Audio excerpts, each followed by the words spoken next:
Boa noite, graça e paz a todos. Estamos começando mais um momento do Pensar e Refletir.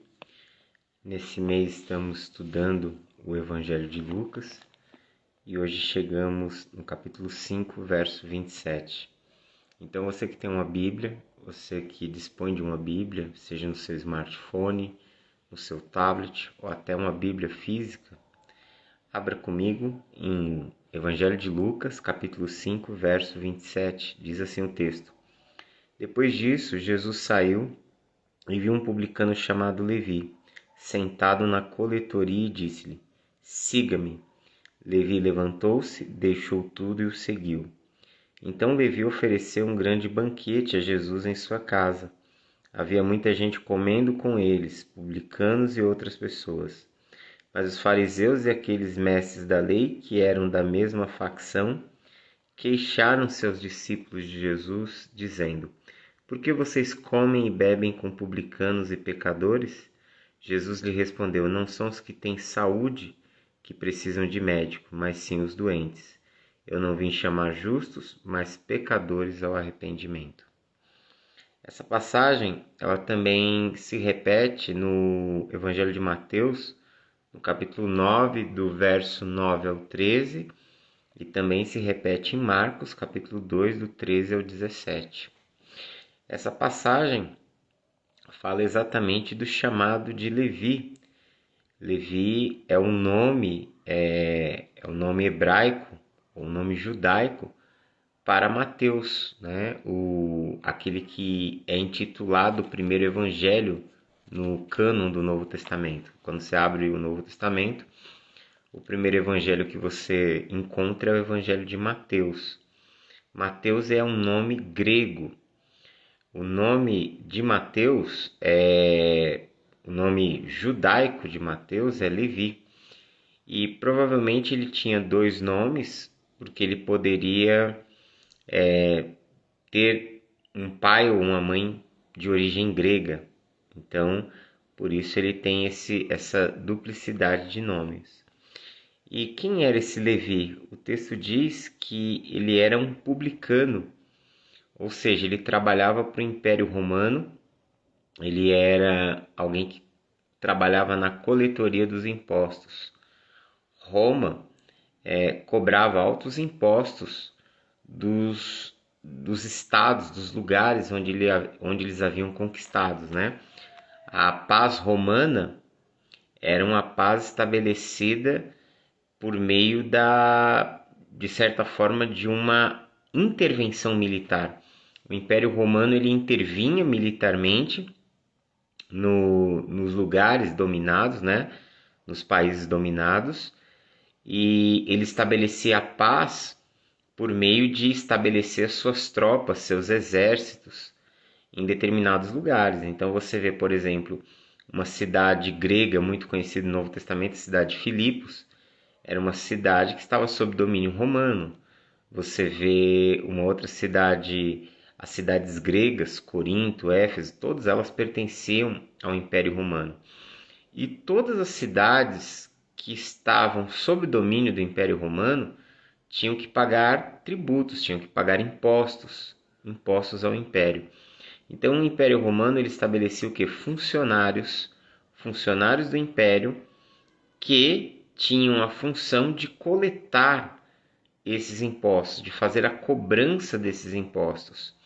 Em Israel, aqueles que trabalhavam como esses fiscais, que coletavam esses impostos do povo em Israel, eram chamados de publicanos, né? Porque eles pertenciam eles eram oficiais públicos, eles trabalhavam diretamente para o Império.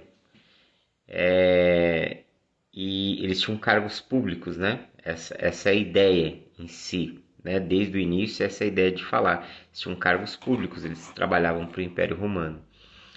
E normalmente, os judeus não viam eles com bons olhos, por dois motivos. Primeiro, porque as cidades dominadas pelo Império, algumas delas, mesmo não oferecendo uma resistência direta ao Império Romano, eram cidades que, de certa forma, não estavam contentes com esse tipo de dominação. Aceitavam isso porque foram subjugados, não tinham poder, não tinham força suficiente para promover uma revolução e se tornarem independentes. Israel acreditava que quando o Messias aparecesse, que quando o Messias se revelasse à comunidade de Israel, o Messias ele seria esse responsável por promover essa revolução, essa revolta e quebrar o jugo, né, do Império Romano que estavam sobre eles, ou seja, iriam promover o que? Uma libertação do domínio romano. Então, quando se tinha um patriota trabalhando para o Império, isso era tido meio como uma traição à sua comunidade, uma traição ao seu povo. Então esse era um dos primeiros motivos pelos quais aqueles que eram publicanos, que trabalhavam para o Império na coleta de impostos, eram mal vistos. Segundo lugar, que essas pessoas, elas também não cumpriam muitas vezes com os deveres religiosos do judaísmo, né? Todos aqueles que trabalhavam na coleta de impostos trabalhava durante o sábado, né? O Império Romano não tinha, dentro do Império Romano, o que era respeitado apenas eram festas em homenagem ao imperador, ou seja, aqueles que eram oficiais públicos de Roma trabalhavam mesmo no sábado. Então os publicanos, eles, mesmo sendo judeus, eles quebravam com o Shabat, eles quebravam com a lei do sábado. Ou seja, eles quebravam com muitas das leis religiosas. Em terceiro lugar, também porque havia uma espécie de, vamos dizer assim, de uma obtenção de lucro em cima desses impostos. Havia um percentual que era dado por Roma e muitas vezes esses oficiais cobravam um valor a mais do que o estipulado pelo Império. E quando eles faziam essas cobranças com valores a mais, esse percentual que passava o estipulado por Roma entrava no bolso deles, ou seja, havia uma espécie de corrupção na administração pública. Então, não é de hoje que nós nos deparamos com corrupção dentro das esferas públicas de uma sociedade. A corrupção ela está presente desde que o ser humano se entende por gente, desde que nasceu a cobiça, o desejo de se ter além do que se pode ter de maneira vantajosa, de maneira a ter vantagem sobre o outro, desde que nasceu a ganância e essa atitude de querer se ter vantagem sobre o outro, a partir de então já existem injustiças no mundo. Então, essa era a terceira causa pelo qual os publicanos eles eram basicamente odiados, detestados pelo povo judeu, mesmo eles sendo patriotas, mesmo eles sendo da comunidade de Israel. Você vai ver que quando alguns publicanos vieram até João Batista para serem batizados, lá no capítulo 3 de Lucas, que a gente já falou sobre isso, o texto diz assim: alguns publicanos também vieram para ser batizados. Eles perguntaram: mestre, o que devemos fazer? Foi isso que eles perguntaram para João Batista. Aí João Batista responde para eles: não cobrem nada além do que lhes foi estipulado. Ou seja, todos sabiam que eles cobravam a mais e que eles enriqueciam ilicitamente, porque eles já tinham o salário deles como oficiais, como servidores públicos, mas também eles estavam tendo um ganho desonesto. Então, embora a maior parte desses publicanos eles se tornassem homens ricos, adquirissem um patrimônio considerável, né, para o seu tempo, para os seus dias, claro, nas proporções do seu tempo, dos seus dias, embora eles adquirissem um patrimônio considerável, era um patrimônio que foi construído de forma ilícita, de forma injusta, de forma a explorar e a tirar vantagem do outro. Então, por essas razões, os publicanos eram pessoas odiadas, de certa forma. E é interessante que no Evangelho de Lucas, aqui logo depois da cura do paralítico, então Jesus está mais ou menos aqui na região de Cafarnaum, ele encontra esse publicano, esse homem chamado Levi. O texto diz que ele estava na coletoria, ou seja, ele estava ali trabalhando, recebendo o dinheiro dos impostos. E Jesus olha para ele e diz assim: siga-me. E aí o verso 28 diz: Levi levantou-se, deixou tudo e o seguiu. Esse encontro com Jesus, logicamente que aqui a gente tem apenas uma síntese, um resumo, que não nos consegue falar de maneira clara o que se deu, né? O que realmente se deu. Ainda que a gente faça uma leitura das outras passagens, né? Dos textos correlatos, das outras passagens dos evangelhos que falem sobre o mesmo assunto, ainda assim nós não temos uma clareza muito grande. Mas se você quiser, o Evangelho de Mateus, já que o Evangelho de Mateus é escrito por este homem, né? Este homem que recebeu essa vocação de Jesus, no Evangelho de Mateus, no capítulo 9, do verso 9 em diante, diz assim: saindo Jesus viu um homem chamado Mateus, e aí aqui ele já coloca o próprio nome dele, né? Sentado na coletoria e disse-lhe: siga-me, e ele levantou-se e o seguiu. Então, em todos os textos, você vai ver que há esse chamado de Jesus e há essa resposta positiva ao chamado de Jesus. Há essa resposta positiva ao convite, né, de Jesus. E todos os textos, eles são bem... todos os textos que falam, os 3 textos que falam exatamente sobre o chamado de Levi ou de Mateus, né? Assim como você preferir, você viu que em Lucas é usado o termo Levi, que é o mesmo termo usado no Evangelho de Marcos. Mateus já adapta, porque foi uma experiência pessoal dele, então ele coloca o próprio nome. Com isso, nós temos a ideia que Levi e Mateus se tratam da mesma pessoa e que Levi é um nome judaico e Mateus é um nome grego.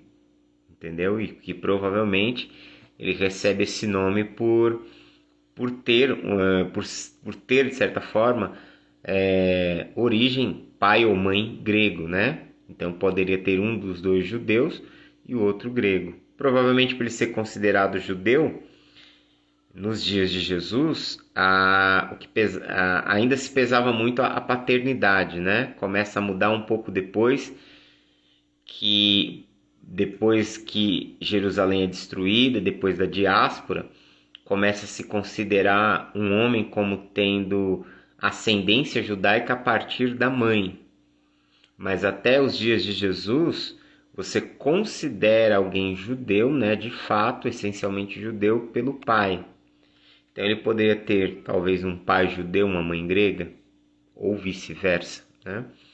O que é importante aqui, e o que eu quero refletir com vocês, mesmo nos sendo apresentado de uma forma tão sucinta, tão resumida, mas todas as vezes que eu leio esse texto, sempre me vem a pergunta, né? Porque o texto, esses 2 versículos, ele resume um grande chamado, o chamado de um homem que se tornou não somente um discípulo, mas se tornou um apóstolo de Jesus, se tornou uma figura de extrema importância, que escreveu um evangelho um evangelho muito rico, que é o Evangelho de Mateus, que espero um dia, Deus permitir, quero estar lendo aqui com vocês. E o texto diz que Jesus viu ele trabalhando, Jesus viu ele no comum da sua vida, num dia como qualquer outro, e disse para ele: siga-me. E ao ouvir esta fala de Jesus, ele levantou, ele deixou tudo e ele o seguiu. Veja o poder da voz de Jesus, né? Mas eu sempre me pergunto, que encontro foi esse? Que encontro foi esse? Que olhar foi esse de Jesus? Que chamado foi esse de Jesus? Que ao ouvir a voz de Jesus, ao ouvir esse chamado de Jesus, ele abre mão de tudo. Porque é isso que o texto está dizendo aqui. Que ele se levantou, deixou tudo e seguiu. Quando o texto diz que ele deixou tudo, não só ele deixou o que ele estava fazendo naquele momento, mas ele deixou todo um histórico de vida que ele havia construído até aquele momento. Ele deixou toda uma vivência, ele deixou toda uma história aonde muito provavelmente muitos historiadores apresentam Mateus ou Levi como sendo uma pessoa altamente versada no texto da Bíblia hebraica. Ou seja, nós estamos falando aqui não é de uma pessoa qualquer, mas de uma pessoa que conhecia muito bem a tradição religiosa do seu povo, que conhecia muito bem sobre outros assuntos, ou seja, que ele tinha um conhecimento, ele havia recebido educação, então talvez ele não viesse de uma família pobre. Talvez ele já tivesse sido alguém que, para ter esse contato e para se tornar um oficial do Império, um servidor público do Império Romano, ele deveria já vir de uma família que tinha um certo porte, que tinha condições financeiras. Então nós estamos falando e pensando em alguém que ele tem uma família, que ele recebeu educação, que ele recebeu estudo, que ele construiu uma vida, construiu um patrimônio, construiu um histórico. E de repente, em um momento, em um encontro com Jesus, ele é capaz de abrir mão de todas estas coisas, para seguir Jesus, de todas essas coisas para servir Jesus. Se você lê isso no capítulo, por volta do capítulo 9 de Mateus, está muito ligado depois a um outro momento em que Jesus ele fala, né, que aquele que quiser seguir a Jesus, ele vai ter que abrir mão de muitas coisas, inclusive da fama pessoal. E na verdade uma das coisas que os homens mais buscam é o sucesso pessoal e o reconhecimento do seu trabalho. Querendo ou não, todos nós temos ambições de crescer, temos ambições de nos tornarmos pessoas bem realizadas, temos ambições de nos tornarmos bem-sucedidos, temos sim a ambição e de certa forma queremos sim que o nosso trabalho, que as coisas que nós fazemos sejam reconhecidas pelos homens. Queremos sim, muitas vezes, o aplauso, queremos sim que as pessoas vejam o que a gente fez, o quanto a gente se esforçou, o quanto a gente se doou, o quanto a gente se esmerou para chegar a fazer aquilo bem sucedido.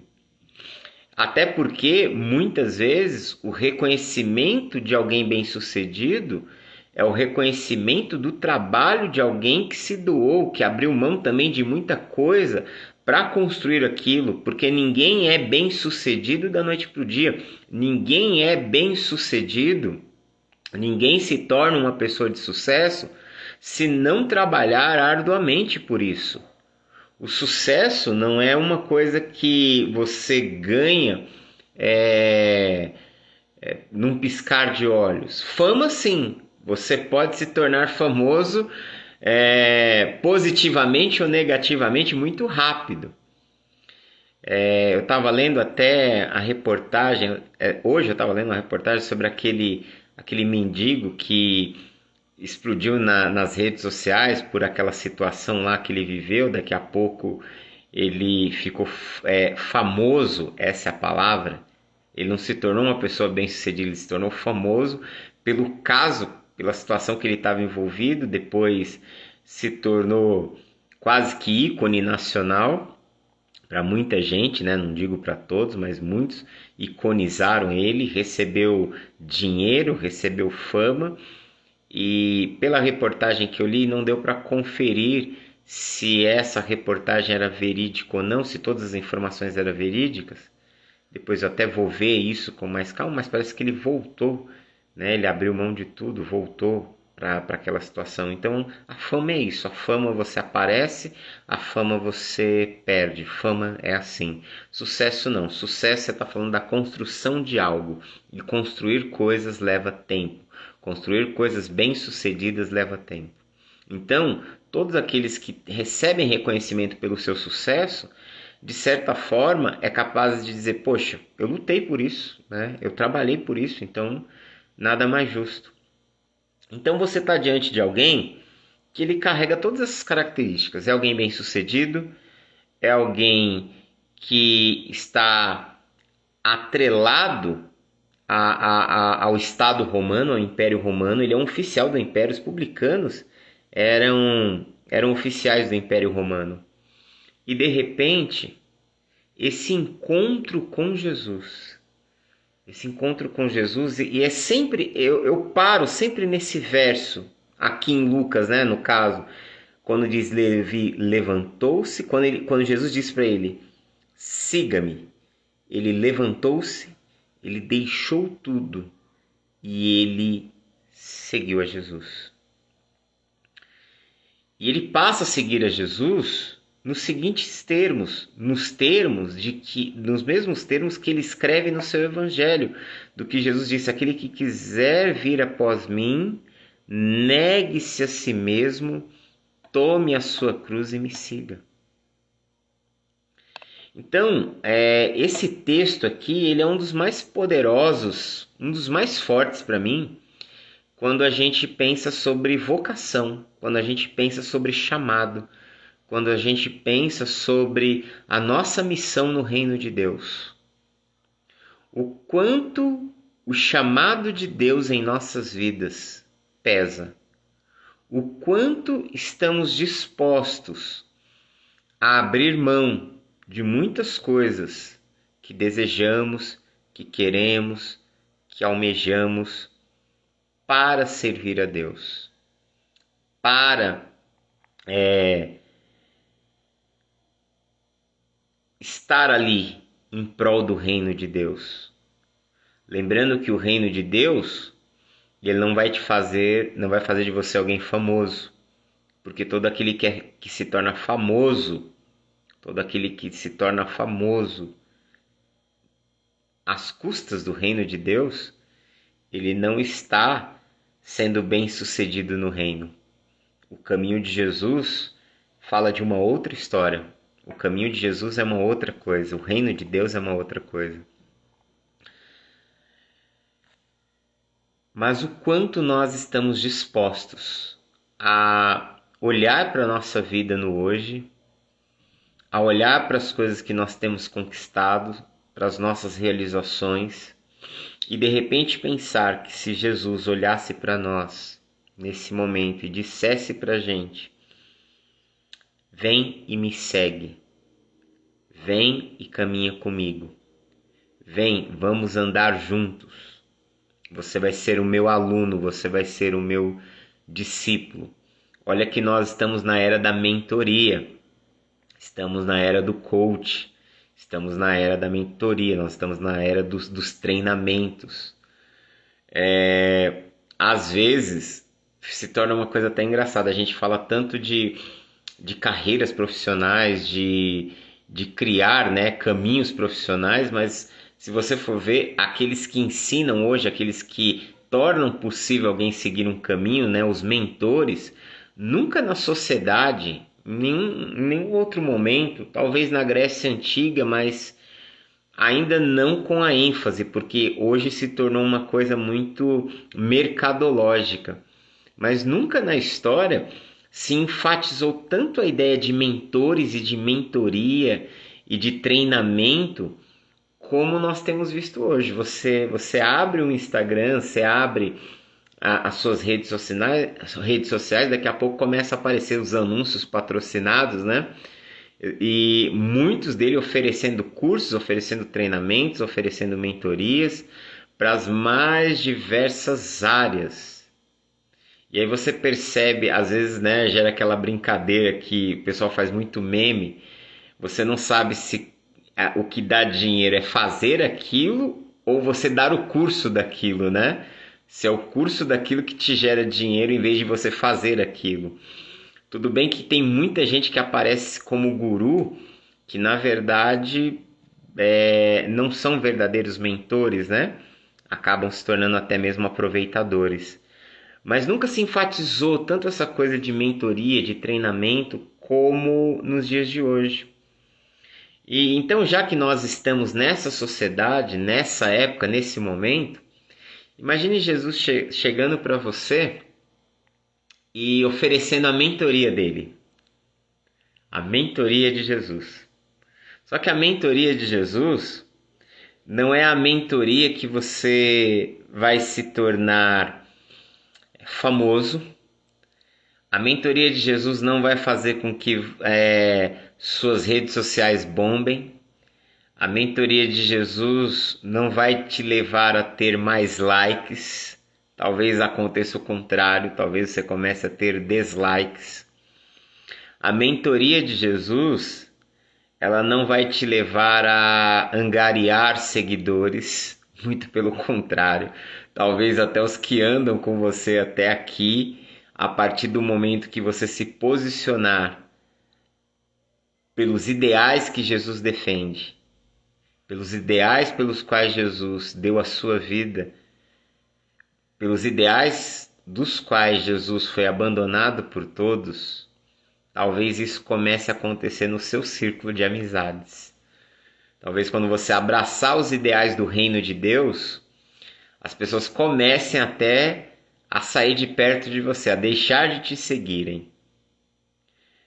Então a mentoria de Jesus, ela não vai te promover fama, ela não vai te promover seguidores.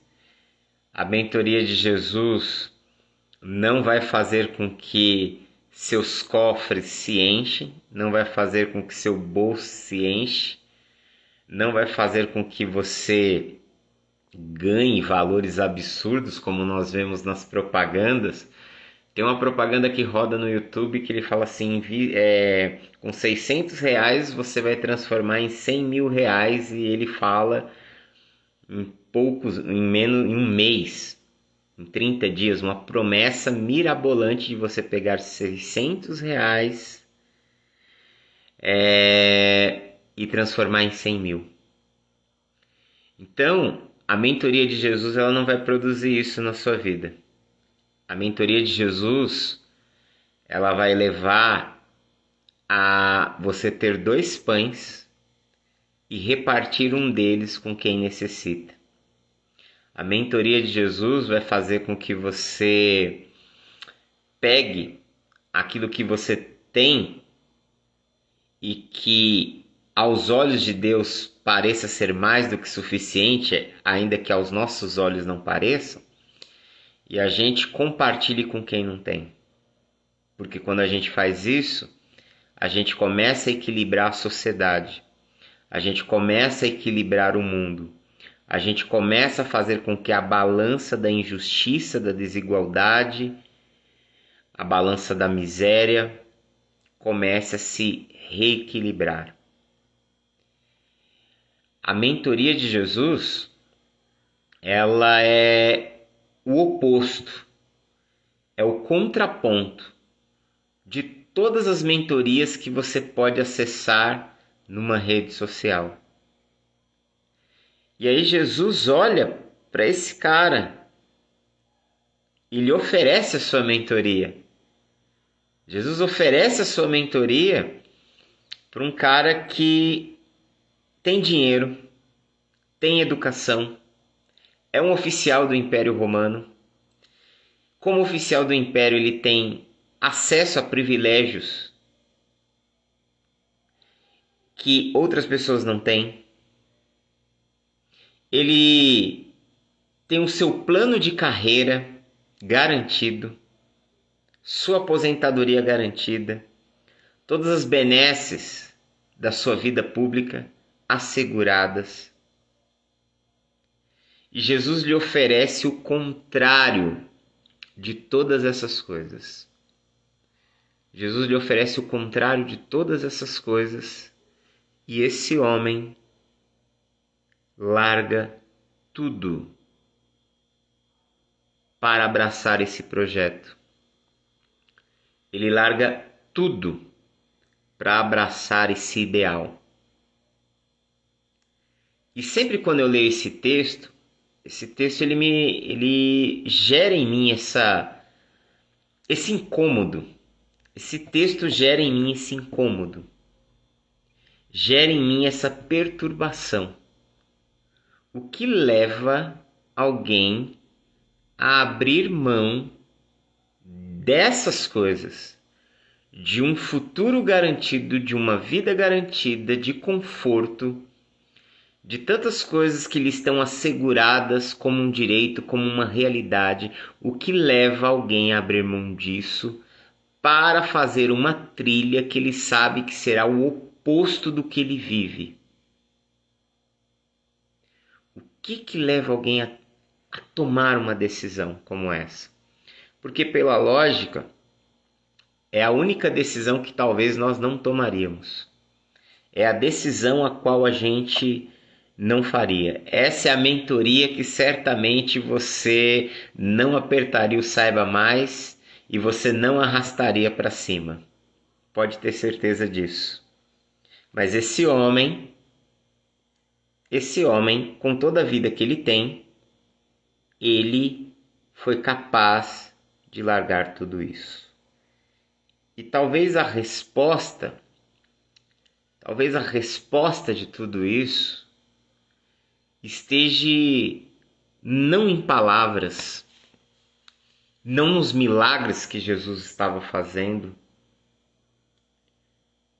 Talvez as pregações de Jesus possam até ter chamado a atenção desse homem.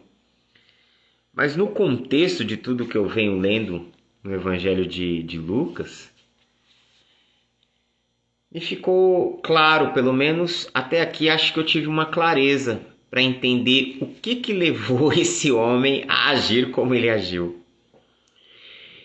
Não foram as palavras de Jesus, não foram os milagres de Jesus. Ele atende ao chamado de Jesus para segui-lo por uma atitude de Jesus. Não são os milagres, não é a sua pregação, mas é a sua ação. É o gesto de Jesus. Jesus se importa com aquele homem. Jesus se importa com a vida dele. Jesus se importa com a história dele. Jesus o enxerga como um filho de Deus.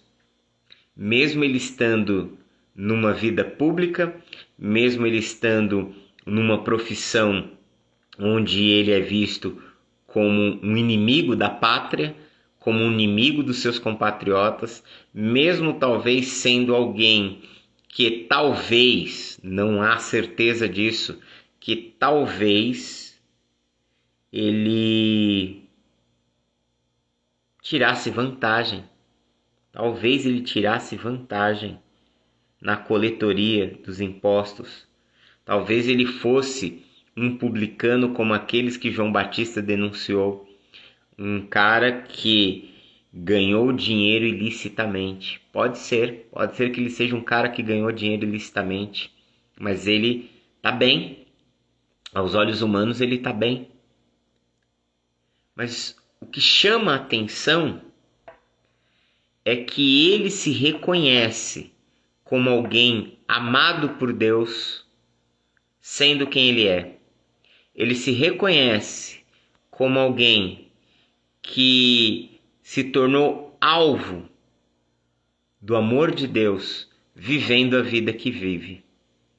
Ele entendeu que Jesus se preocupou com a vida dele enquanto os líderes religiosos do seu povo, do meio do seu povo, têm nele, em todos aqueles que têm a mesma profissão que ele, como um inimigo da pátria, como alguém que serve ao império, como alguém que está jogando contra.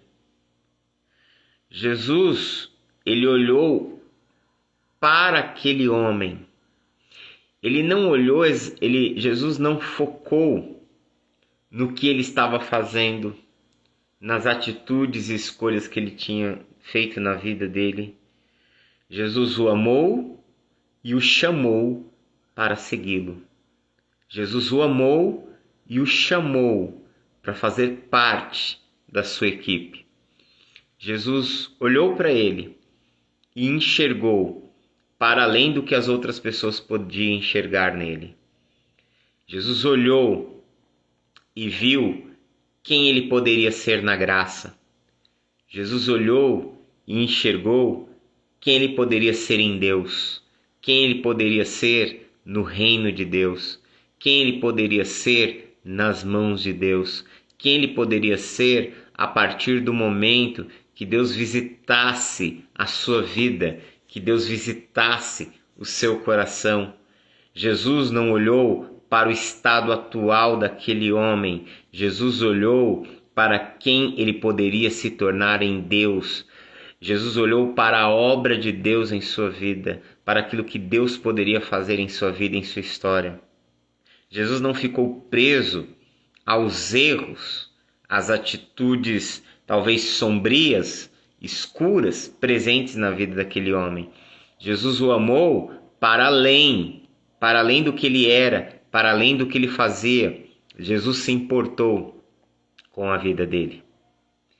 É esse gesto, é essa atitude que pesou mais do que qualquer coisa.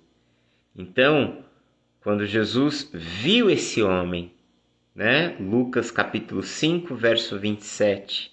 Depois disso, Jesus saiu e viu um publicano chamado Levi sentado na coletoria e disse-lhe: siga-me. E aí o verso 28 diz: e Levi se levantou, deixou tudo e o seguiu. Por que deixou tudo e o seguiu? Porque ele se encontrou no amor, do Pai. Ele encontrou alguém que o enxergou para além daquelas construções que os olhos enxergam. Jesus olhou para dentro dele, Jesus enxergou a alma dele, o coração dele, a existência dele, para além da sua profissão, para além dos seus bens, para além dos seus diplomas, para além de qualquer coisa que poderia estar em sua vida.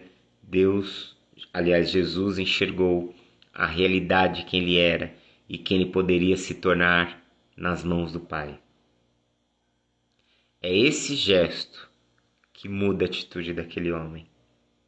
É esse gesto de Jesus que nos leva até ele, que nos cativa. Não só o fato dele ter morrido por nós, mas saber que Deus se importa com a minha e com a sua vida. Deus se importa conosco, apesar do momento que nós podemos estar vivendo.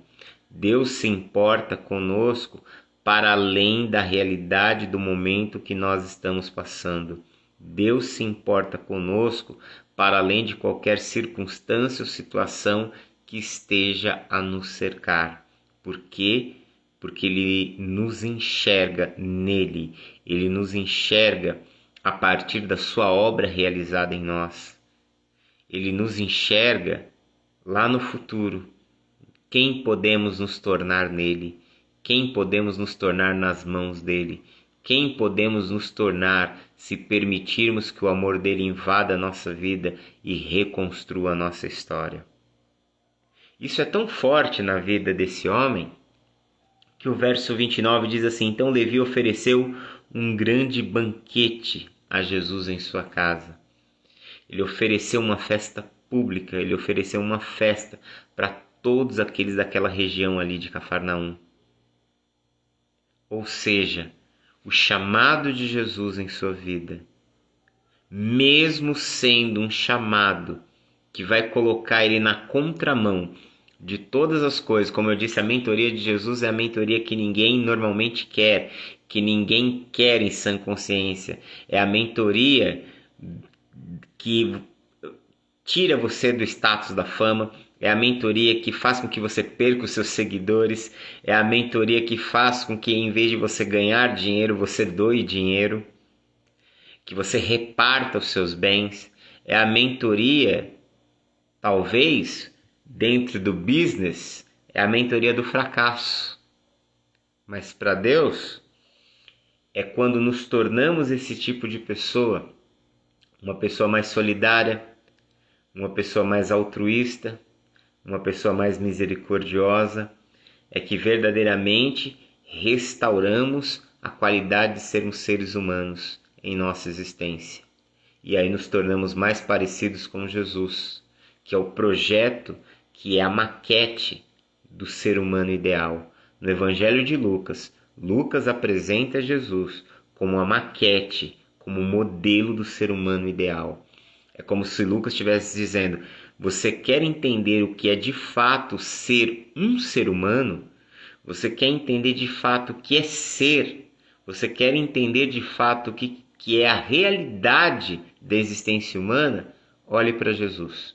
Jesus é a perfeição da humanidade. Ele é o protótipo do ser humano elevado à mais alta consciência.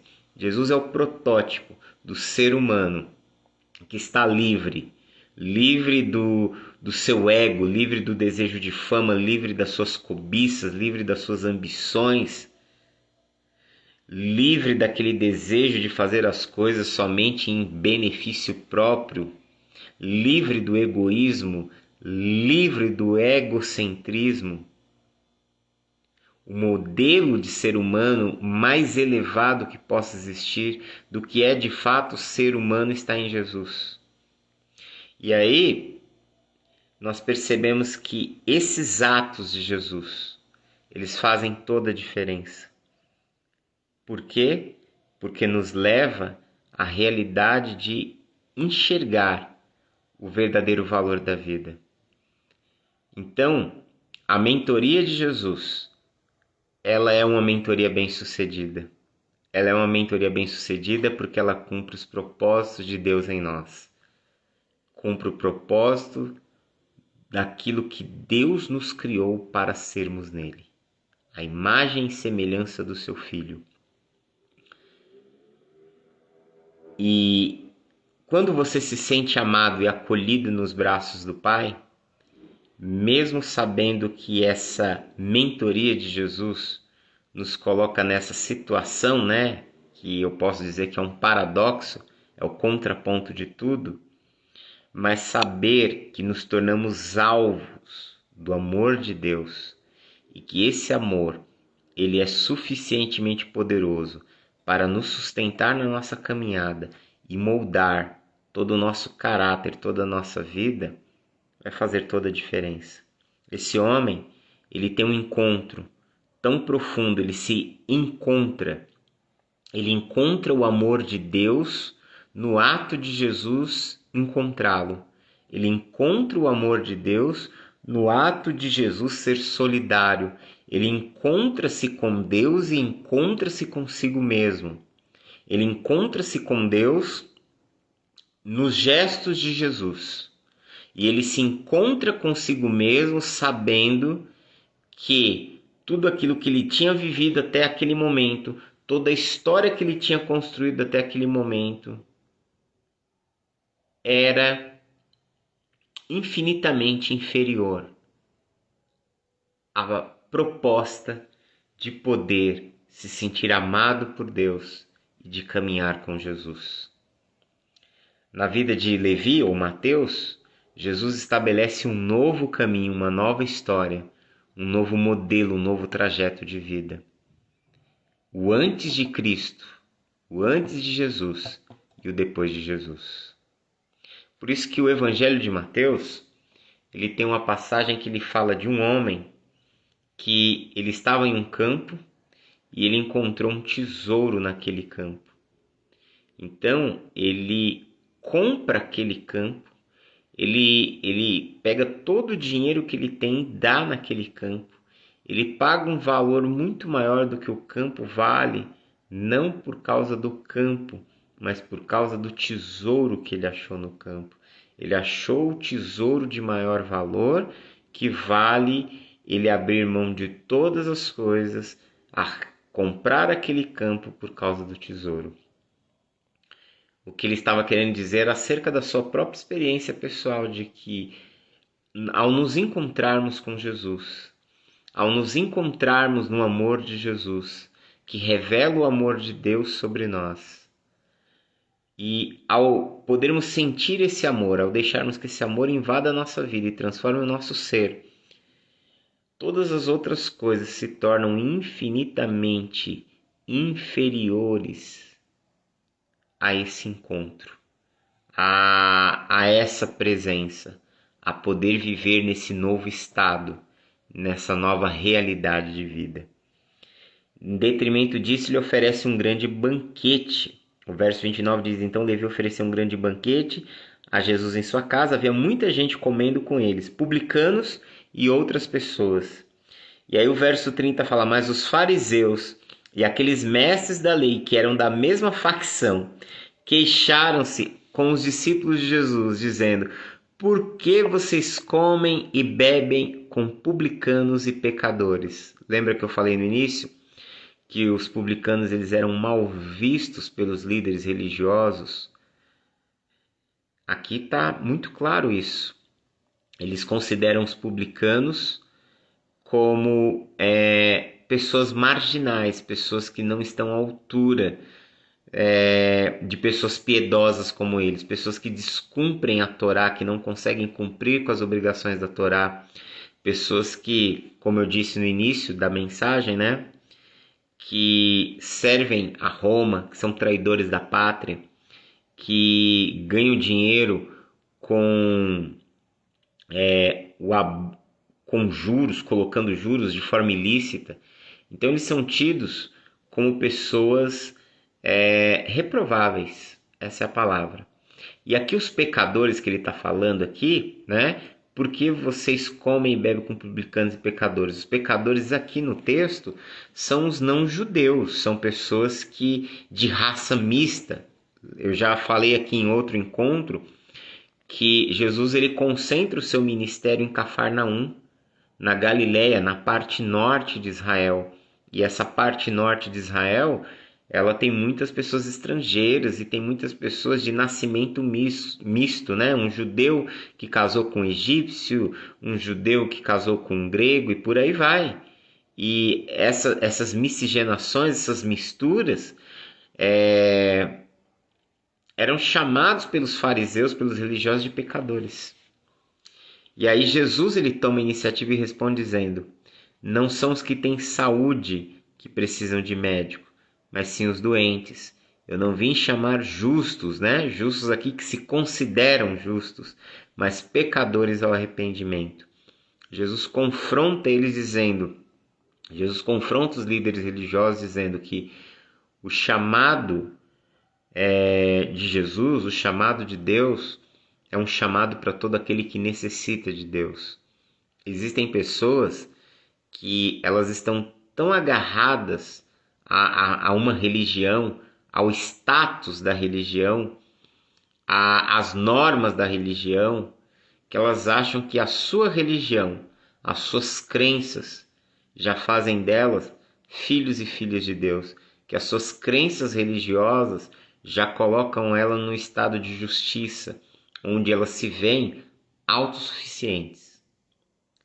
Jesus ele confronta dizendo que os religiosos dos seus dias são pessoas orgulhosas, que se enxergam num alto padrão moral e que não precisam de nada, que já estão assegurados nas suas consciências pela observância do ritual da lei. Jesus diz que não é isso, que o reino de Deus é para quem enxerga que não merece, que o reino de Deus é para aqueles que não se veem, não conseguem se enxergar dignos desse reino, que o reino de Deus é para aqueles que não conseguem se ver nesse status de dignidade, que Deus confere dignidade àquele que é indigno, que Deus confere santidade àquele que se vê como impuro, que Deus confere justiça àquele que se vê como injusto, que Deus concede perdão àquele que se enxerga e vê como culpado e que se arrepende, e que ao olhar para dentro de si, que ao enxergar as suas misérias, sabe que as suas misérias o consomem e se rende rogando a Deus que o sare. A esse sim é estendido o reino de Deus, a este sim é estendido o chamado de Deus. Que a gente possa pensar sobre tudo isso e considerar essas coisas em nosso coração. Amém? Vamos orar? Pai, nós te louvamos por tua bondade, por tua graça, por tua presença em nosso meio. Peço que o Senhor ilumine o nosso coração, que possamos entender o teu chamado e que possa existir em nós essa consciência que o teu chamado não nos leva aos padrões de status, de sucesso, de fama do mundo, mas que o teu chamado para nós é para vivermos uma outra história, para trilharmos um caminho no contrafluxo da história, na contramão da sociedade, na contramão do status quo. Que possamos entender que mais do que a tua vocação, o teu chamado, que é desafiador em nossas vidas, é que nós somos amados por ti e que esse amor nos alcançou, esse amor nos escolheu, esse amor nos trouxe para perto e nos convida a caminhar contigo, Senhor. Senhor, dá-nos um coração grato, sensível, disposto a ouvir a sua voz. E que na nossa caminhada nós possamos olhar para ti e enxergar a ti como o tesouro de maior valor, do qual nós somos capazes de vender e abrir mão de tudo o que temos para comprar este campo por conta desse tesouro. Guia-nos, conduze-nos por tua graça e amor. Oramos a ti em nome de Jesus. Amém. Bom, antes de encerrar, quero agradecer a dois amigos que estão aqui, né, entre muitos que passaram na live, mas tá aqui o Murilo e tá aqui o pastor Jonathan, né? Pastor Jonathan Westphal, pastor Jô. E não sei se vocês lembram, né? Vocês dois já estiveram na minha sala como alunos, né? Quando eu dava aula lá na outra casa, quando eu morava lá no Recanto. Não sei se vocês lembram, né? Mas vocês fizeram parte de uma turma aí, onde as aulas eram de Gênesis, né? Não sei se vocês recordam, mas vocês dois fizeram parte da mesma sala, né? Isso foi por volta de 2012. Foi por volta de 2012. Então, 10 anos depois, ó, estamos meio que numa sala online aqui, né? Nesse espaço online. Então, Deus abençoe grandemente a vida de vocês, esse reencontro aí, né? Eu que sou grato por vocês estarem aí ouvindo, tendo toda essa paciência para me ouvir falar por quase 1 hora. E a todos aqueles, né, que têm acompanhado as lives, que têm acompanhado em outros horários, né, que têm assistido, o meu muito obrigado. Que Deus abençoe ricamente a vida de vocês. Um forte abraço a todos e até mais.